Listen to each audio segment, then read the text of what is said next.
처음인 것 같은 시작을 하겠습니다. 잘 들리시는 걸로 알고 시작을 하겠습니다. 오늘은 주민문학 주제를 자코메티 조각가로 선정을 했거든요. 그래서 제목을 제가 네 개의 손 자코메티라고 했는데 이 네 개의 손이라는 의미는 자코메티 형제에 대한 이야기입니다.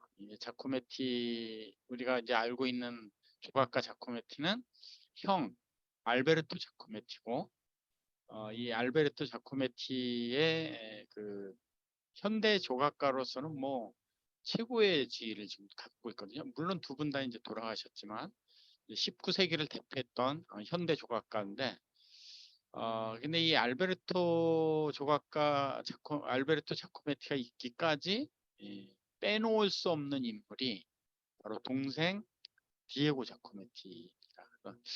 이들 형제는 이제 여기 이제 알베르토 자코메티고 우리가 익히 자코메티라는 이 조각가 이름을 아는 것은 교과서에 이제 걸어가는 사람이라는 현대 조각을 대표하는 작품이 이제 교과서에서 우리 많이 배웠거든요. 이 현대 조각을 대표하는 걸어가는 사람의 그 작자가 바로 이 알베르토 자코메티, 오늘의 주인공입니다. 근데 이 자코메티 형제는 아버지가 유명한 화가였어요. 이미 조반니 자코메티 아버지가 이미 유명한 화가였었고 그 장남으로 이제 그 조각가 알베르토 자코메티가 있고 차남이 이제 동생 디에고 자코메티입니다. 이 아버지는 이미 인상파 화가로서 유럽 화단에서 유명한 화가였어요. 그러니까 이 화가 집안에서 유명한 현대를 대표하는 조각가가 탄생이 됐다고 할 수 있는데 이게 이제 DNA죠. 근데 이 자코메티 형제 이야기는 워낙 두 사람의 그 협업 관계가 이 관계가 형제를 떠나서 이 현대를 대표하는 조각가가 나오기까지의 형제 간의 이 관계성, 협업, 서로 도왔다라는 이 미담이 굉장히 많이 회자가 되면서 책으로도 나왔었어요. 그래서 이 위대한 현대 조각가 자코메티 형제 이야기라는 제목으로 책이 나오면서 2019년도에 워싱턴 포스트지가 선정한 올해의 책에 선정될 정도로 각 그런 단체에서 올해의 책으로 이 책을 많이 선정을 했어요. 그러니까 그 정도로 이 자코메티 형제의 이야기는 굉장히 이제 미담으로 많이 알려지고 있는데 이제 대충 이들의 어린 시절을 보면 형하고 동생하고 굉장히 현격한 차이가 있습니다. 성격에서부터 좋아하는 것부터 형 알베르토는 미술 그리는 걸 좋아했고 아버지 화실에서 노는 걸 좋아했고 물감 렌즈를 좋아했고 근데 이 동생 디에고는 전혀 그런 데 관심이 없는 거예요. 그냥 들판에 뛰어다니면서 동물들하고 노는 거 뭐 이런 걸 좋아하는 거죠. 아주 상반된 그런 성격을 가졌었는데 그래서 아버지 화가 조반니 자코메티가 이 장남 알베르토는 미술에 예능이 있다라는 것을 이제 발견을 하고 파리에 이제 유학을 보냅니다. 근데 이 동생은 전혀 뭐 관심이 없어요. 미술 특히 뭐 그다음에 학업에도 관심이 없고 오로지 그냥 들로 돌아다니고 뭐 놀러 다니고 그래서 심지어는 뭐 어려서부터 이 산을 워낙 좋아하다 보니까 이 스위스가 고향인데 이들이 스위스 이제 산악지대잖아요. 이 산악지대를 넘나들면서 담배 밀수를 해서 용돈을 벌 정도로 이 동생 디에고는 형하고 아주 딴판인 그런 어린 시절을 보냅니다. 근데 이 형은 이제 아버지에 의해서 파리로 이제 유학을 가죠. 그래서 파리 유학을 하면서 그 당시에 뭐 모든 예술가들이 파리에 모여서 수업을 받았던 것이 이제 통상기인데 그래서 역시 알베르토도 이 파리에서 여러 예술가들, 뭐 문인들, 철학가들, 뭐 음악가들, 예술가들하고 어울리면서 어느 정도 명성을 얻어요. 그래서 이때 명성을 피카소하고 이렇게 뭐 전시를 같이 할 정도로, 피카소하고 어떤 행사를 같이 할 정도로, 물론 두 사람은 피카소가 20년이나 더 나이가 많습니다. 그렇죠? 근데 이 두 사람은 이 20세기, 19세기, 20세기를 대표하는 미술계의 대표적인 거장들이죠.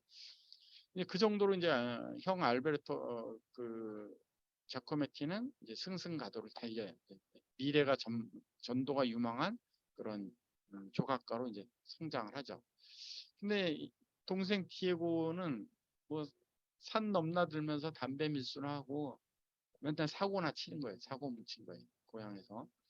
그래서 이 어머니가 형한테 가서 너 그렇게 소송세월 하느니 형한테 가서 좀 도움을 줘라.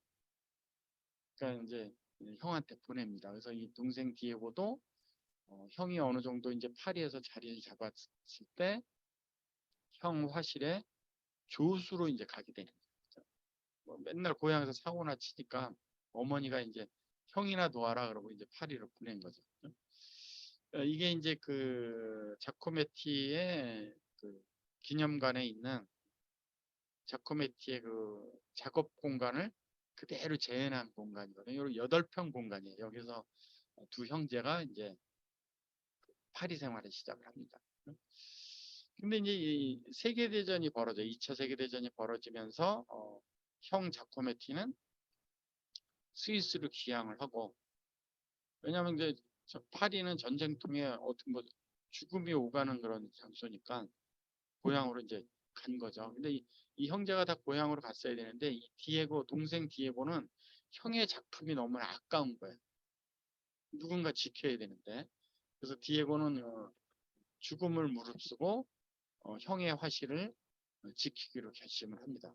그래서 형은 이제 뭐 스위스로 귀향을 했고 그래서 혼자 이 동생 디에고가 형의 작품들을 지키면서 이 화실을 이제 화실에 머물게 되는데 이게 얼마나 고독했겠어요. 형은 이제 갔고 그래서 이때 디에고는 뭐 주변에서 야생 여우를 누가 이제 묶어서 키우는데 어떻게 야생 여우를 그렇게 묶어서 키울 수 있느냐? 그 야생 여우를 묶어서 키운 사람이 유태인 수용소에 갇혔다가 전쟁이 끝나면서 생還을 한그 유태인이 그 야생 여우를 도망갈까봐 목줄을 매가지고 지하실에서 키우는 걸 보고 당신도 그 감방에서 그렇게 묶여서 살았는데 어떻게 동물을 그렇게 자기하고 똑같이 그렇게 수용소에서 경험을 자기도 억압된 경험을 했는데 동물들을 억압할 수 있느냐 이렇게 따지듯이 지적을 하니까 그 유태인이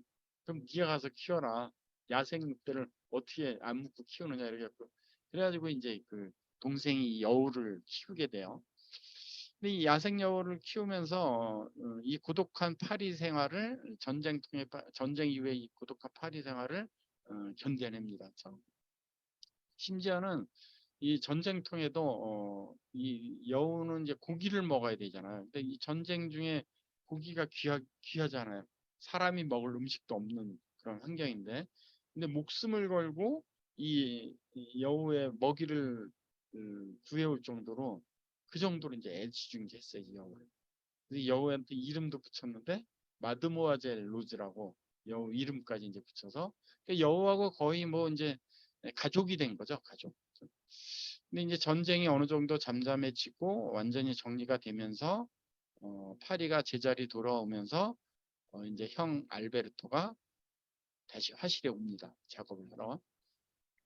근데 이 동생이 이 여우를 가족처럼 여기는 거에 대해서 형은 조금 못마땅했어요. 왜냐하면 화실에 그 냄새가 진동을 했거든요. 야생은. 뭐 여우가 이 뭐 대소변을 가릴 줄 알겠어요? 그죠? 이 냄새게 이게 무슨 냄새냐? 뭐 이러면서 이제 동생하고 이제 언쟁도 좀 있었겠죠. 근데 이 동생이 가족처럼 생각하는 여우를 형한테도 신신당부를 한 거죠. 자기가 외출할 때 심부름 갈 때는 여우가 도망가니까 문 열어놓으면 도망가니까 잘 단속 좀 해달라고. 근데 이 형 알베르토가 제가 생각에는 어느 정도 고의성도 있는 것 같아요. 왜냐하면 이 좁은 화실에서 야생여우를 키운다는 것은 얼마나 냄새하고 같이 살아야 된다는 고역이잖아요. 이 형은 굉장히 까탈스러운 사람이었거든요. 고의로 저는 여우를 여우가 도망간 거죠.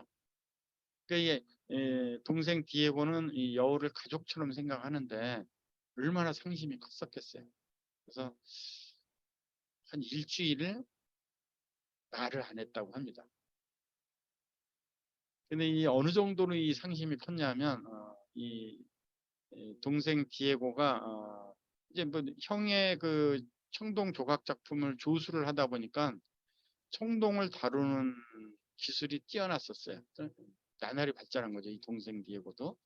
그래서 본인이 청동을 다루는 천재성이 있구나라는 것도 본인이 스스로 이제 깨닫습니다. 그래서 이 여우에 대한 그 형의 방심에 의해서 뭐 고의성도 좀 있지만 이 여우가 뭐 제대로 숲으로 도망갔는지 어디서 죽었는지 늘뭐 자기 가족이라고 생각하니까 얼마나 가슴이 애탔겠어요. 그 가슴이 애탄 것을 느낄 수 있는 게 뭐냐면 형한테 그 촛대 하나를 선물을 합니다. 그 촛대가 지금 현존하진 않고 그 디자인했던 이제 그 스케치가 남아 있는데 이게 형한테 선물했던 촛대 동생이 청동 제품으로. 근데 얼마나 이 여우에 대한 생각, 마드모아젤 로즈라는 여우에 대한 그 애정이 깊은지를 알 수 있는 게 이 촛대 하단에다가 이 여우 얼굴을 살짝 집어넣었어요. 그러니까 그 정도로 형이 여우를 음, 그 방생한 거에 대해 고의인지는 모르지만 뭐 실수인지는 모르지만 그거에 대한 섭섭함을 오랜 동안 갖고 있다는 것을 이 스케치를 통해서도 이 두 형제 관계를 이제 알게 되는데 근데 뭐 가족처럼 생각하는 이 여우를 형이 고의성으로 이렇게 갔을 때 웬만한 형제 같으면 뭐 굉장히 심하게 싸우거나 아니면 이게 앙금이 돼서 형제가 깨졌을 수도 있겠죠. 그렇죠? 근데 이 동생 디에고는 그걸 전혀 내색 안 하고 단지 이제 일주일 정도 말을 안 한 거. 그다음에 한참 뒤에 형한테 청동 제품 촛대를 선물하는데 거기에다가 형이 좀 그 양심에 좀 꺼리라고 이 여우 형상을 살짝 집어넣은 이 정도로 이제 끝냅니다. 근데 이 알베르토 자코메티 형한테 이 동생의 역할은 어마어마한 역할을 합니다. 그래서 어느 정도 자리를 잡았던 이 알베르토 자코메티는 그 당시는 이제 그 초현실주의가 이 미술계에 뭐 화단이건 조각이건 초현실주의가 판을 치던 그런 줄이었었어요. 근데 이 알베르토 자코메티는 이 조각은 음, 그 모델을 보고 모델의 특징을 딱 잡아내는 그런 직관력으로 작품을 만들어야 된다라는 아주 순수 미술에 굉장히 집착을 했어요. 그러니까 이 전반적인 화단은 초현실주의로 각광을 받고 초현실주의 작품의 대두를 이루는데 엉뚱한 방향. 예를 들면 뭐 한 50년 전 사고방식으로 묶여 있다라고 해서 슬럼프를 받습니다. 그러니까 아웃사이더 전혀 각광을 받지 못하는 예술가로 전락을 해버려요. 근데 이 15년의 슬럼프 동안에 끊임없이 그래도 알베르토 자코메티가 용기를 갖고 계속 예술에 집착을 할 수 있었던 그 바탕은 묵묵히 동생이 응원을 한 거예요. 동생 디에고는 형의 이 천재성을 알아채고 언젠가는 빛을 볼 것이다라고 생각하고 형을 끝까지 응원을 한 거죠. 그다음에 이 형이 알베르토가 굉장히 까탈스러워서 이 모델이 움직이거나 모델 역할에 충실하지 못하면은 굉장히 그 짜증을 부리고 이 알베르토 자코메티의 모델 역할을 하기가 굉장히 힘들었다 그래요. 근데 그 힘든 것을 동생 디에고가 다 해낸 거예요. 그다음에 작품을 할 때 총동 주물 이런 기술자 역할도 동생이 다 한 거고. 그래서 이 너무나 사랑하는 내 동생 디에고라고 이 형도 이제 이 동생 때문에 지금의 자기가 있게 됐다는 것을 알고 더더욱 이제 형제가 생기는 거죠. 뭐 이 디에고는 이 형이 13살부터 이제 조각 작품을 만들었다고 하는데 처음부터 모델을 했던 거예요, 이 동생이. 13살 때 아버지 조반니 자코메티가 이 장남의 재능을 알아본 게 이 동생 조각품을 만든 것을 보고 내 아들이 천재성이 있다, 조각에 천재성이 있다는 것을 알아채고 파리에 유학을 보낸 거거든요. 그래서 여기 이제 머리 긴 사람이 형 알베르토 자코메티, 뒤에 좀 대머리성의 남자가 동생 디에고 자코메티, 1살 차이입니다. 그다음에 앉아 있는 여인은 형수, 형의 이제 아내입니다. 그죠? 근데 이 자코메티의 직관력을 알아볼 수 있는 조각 작품 중에 하나예요. 이 사람은 이제 모델이고 이 모델로 흉상을 만든 이 조각 작품이에요.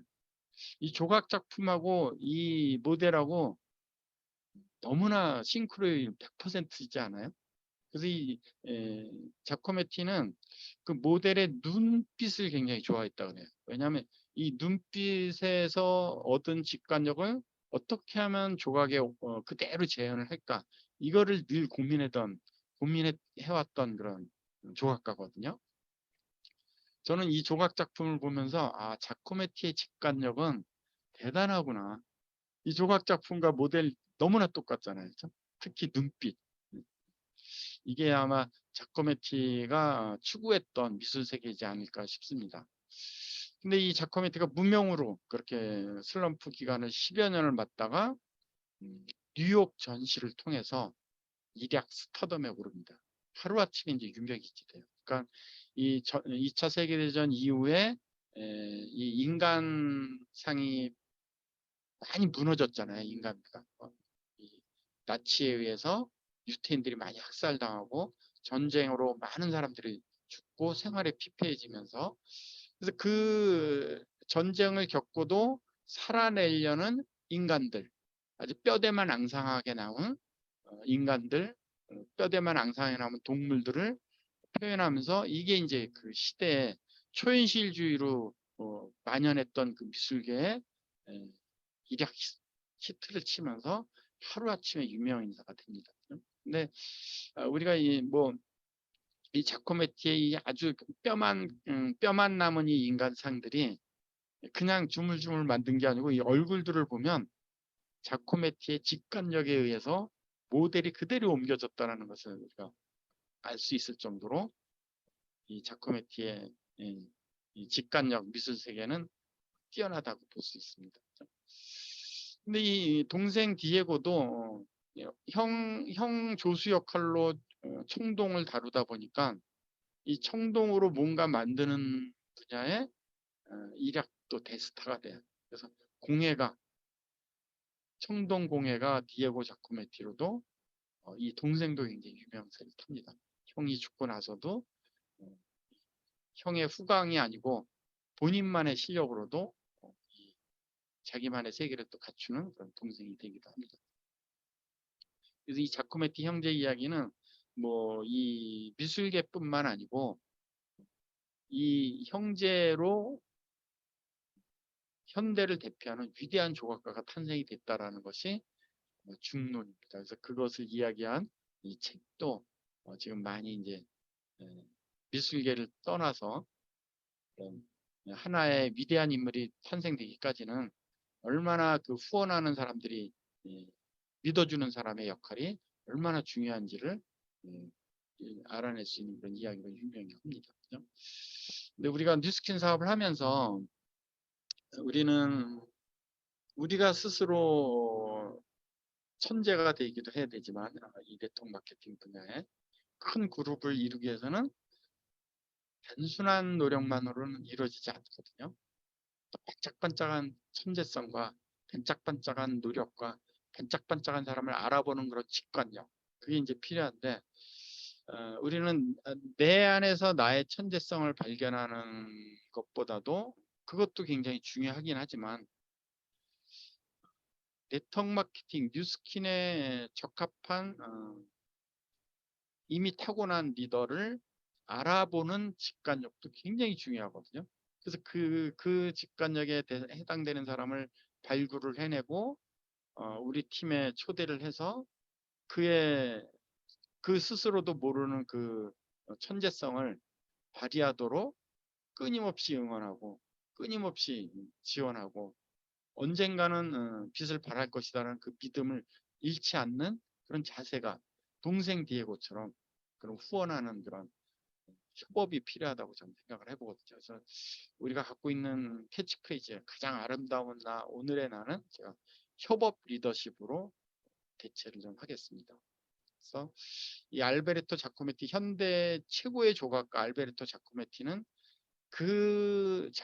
형 자코메티 두 손으로 만들어진 게 아니고 동생의 끊임없는 믿음, 언젠가는 우리 형이 성공할 것이다라는 그 끊임없는 응원, 끊임없는 협업이 있었기 때문에 이 네 개의 손이 모여서 유명한 자코메티가 탄생이 됐다는 것을 우리는 상기할 때 우리는 우리의 파트너, 앞으로 나타날 파트너에 대해서 얼마나 많은 인내를 갖고 후원을 하고 믿어주고 용기를 줘야 되는지 그 역할이 얼마나 중요한지를 또 한번 깨닫게 됩니다. 그래서 오늘 가장 아름다운 나는 협업하는 나로 선정을 했습니다. 경청해 주셔서 감사합니다. 다음 주에 또 뵙겠습니다.